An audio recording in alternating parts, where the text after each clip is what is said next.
Good morning, everybody, and welcome back to another installment of the Deep-3 here with winnersandwhiners.com on YouTube. Before we get to the plays of the day, we will address the elephant in the room, which is that we went 0-3 yesterday. Not a fun time. To make matters worse, out of the 3 baseball games that we had, our team scored a combined 2 runs.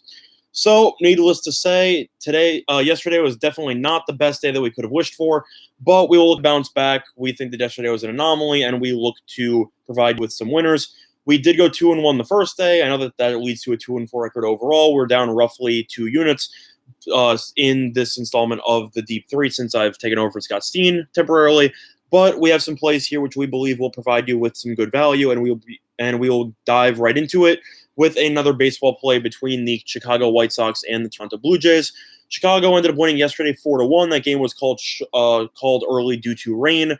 But the White Sox are currently a -105 favorite on Bet Online, and we believe that line should be a little bit higher. Chicago will be using Ronaldo Lopez, who's 3-4 with a 5.58 ERA. But meanwhile, Toronto will be using Trent Thornton, who is 1-4 with a 4.81 ERA.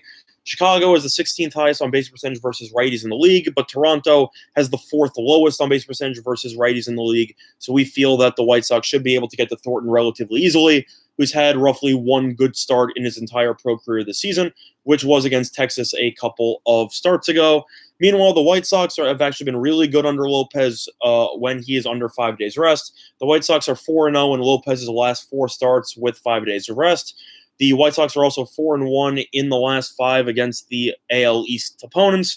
Meanwhile, the Blue Jays are 0-4 in Thornton's last 4 starts versus the AL Central, and the Blue Jays are 1-5 in their last 6 starts when their opponent allows 2 runs or less in the previous game. Logically, we just think the White Sox should be a bigger favorite than -105. I know people have made a big deal about Toronto with Vladimir Guerrero Jr., who was called up roughly 2 weeks ago. But besides that one game against the Giants in which he hit 2 home runs in one game, he has not really done much.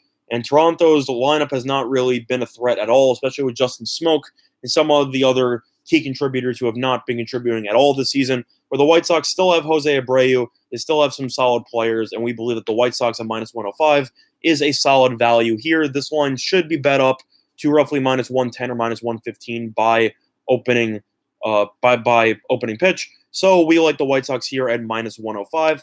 Moving on, the main game which we addressed in the title here is between the Milwaukee Bucks and the Toronto Raptors. And we are actually going to be siding with the road team here with the Milwaukee Bucks money line, which is available at +120 on Pinnacle. Now, I know some of you might be wondering, well, Toronto's favored by 2.5, so wouldn't they automatically be the right side?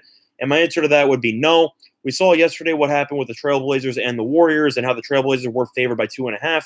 So people immediately assume that since Golden State was shockingly an underdog, that Portland would come out focused and they would be ready for a win.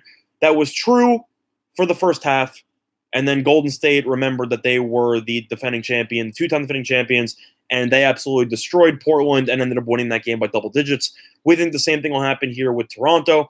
We expect Toronto to come out focused here, and we think Toronto will do well early. But at the end of the day, Toronto just doesn't have enough offensive weapons to keep up with Milwaukee. Besides Leonard and occasionally Siakam and Lowry, they don't really have any other options. And we think that the Bucks, especially with Giannis, as well as Middleton, and even Ilyasova had a great game too, and Brogdon as well. We think Milwaukee's too deep. We think Toronto's a good team, but at the end of the day, Milwaukee's in another class. And I said on the Stat Salt show that I thought that Golden State and Milwaukee would both sweep after game 1. So for that reason, we like Milwaukee on the money line at +120 at Pinnacle. We think there's a lot of value there as the Bucks should be able to come out with this win. Bucks are up 2-0 in the series. Even though Toronto's been really good straight up at home this season, they are only 22-26 ATS at home.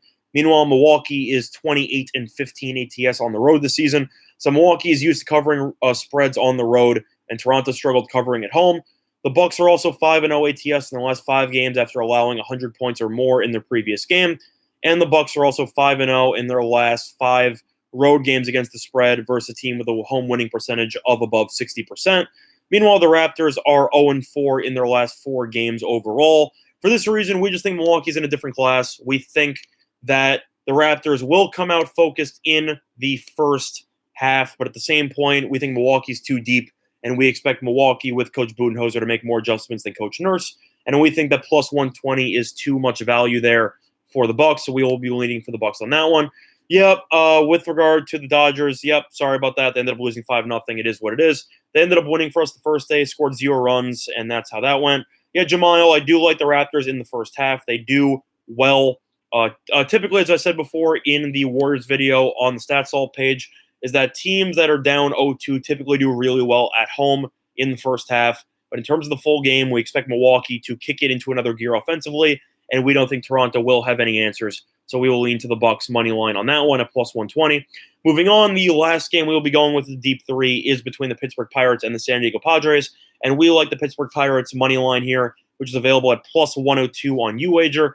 Pittsburgh will be using Joe Musgrove, who's 2-4 with a 3.59 ERA.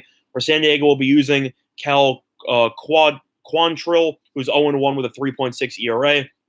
However, San Diego has been awful against righties this season, as they have the third lowest on base percentage versus righties. And the Pittsburgh Pirates are actually on a very solid run, 14-11 on the road this season. They are actually going for the sweep, as they were able to beat the Padres in the first 2 games of the series. And we just think that the Padres should not be a favorite in this game. The Padres are 1-5 in their last 6 games overall. They're also 1-4 in their last 5 games versus a right-handed starter. The Pirates, on the other hand, are 8-2 in their last 10 road games versus a right-handed starter, and they're also 4-1 in their last 5 games versus a right-handed starter. So for that reason, we think the Pirates should be favored in this game, and we think that at plus 102, there's a lot of great value on the Pirates. So that will be the third play that we'll be using for the Deep 3. So a quick recap, we got the White Sox at minus 105 on BetOnline. We got the Bucks money line at plus 120 on Pinnacle. And we got the Pirates at plus 102 on UWager. Once again, sorry about the 0-3 performance yesterday, but the offenses that we bet on simply just didn't show up. And the Mets scored 10 runs against Lopez a week ago and then proceeded to get shut out. It happens, ebbs and flows, but we believe that we will bounce back quite nicely here on this Sunday, as we will look to potentially sweep the board back to go 3-0 here today. But before we conclude the video, as I said before, we will be going into some discussions about the sponsor that we have for this video, which is PointsBet, which is an online sportsbook which is based in New Jersey. They have a couple of great deals, which I mentioned yesterday, which I will mention again. They have up to 2 risk-free bets up to $1,000. So, for example, if you ended up betting $1,000 on any of the 3 plays we recommended yesterday, you get your money back. So that's somewhat of a silver lining there to deal with the fact that we went 0-3 yesterday. So if you had the Dodgers minus 1.5, or if you had the Mets money line, or if you had the Cubs money line and you bet any of them for $1,000, you get your money back. So it's as if it never happened. Meanwhile, you have the NBA playoffs, which is that if you place a money line bet and your team is up after 3 quarters, you win immediately. So you don't have to worry about your team potentially choking in the 4th quarter, and you automatically cash that bet. Moving on, you have the NHL playoffs, and if your team is up by 2 goals, you win. It's a pre-match money line bet only, but between the Sharks and the Blues, if the team you bet on is up by 2 goals in the first period, you win and don't have to worry about a potential sweat. But other than that, that is going to do for this installment of the Deep 3 here on Winners and Winers for Sunday, May 19th. And I hope that besides the 3 picks that we recommended yesterday, we hope you were able to end up getting some type of profit on that Saturday. And we will look to bounce back to provide you with some quality winners and information moving forward. But that's going to do it. So good luck to all of you and your respective bets on this Sunday. Bye, everyone.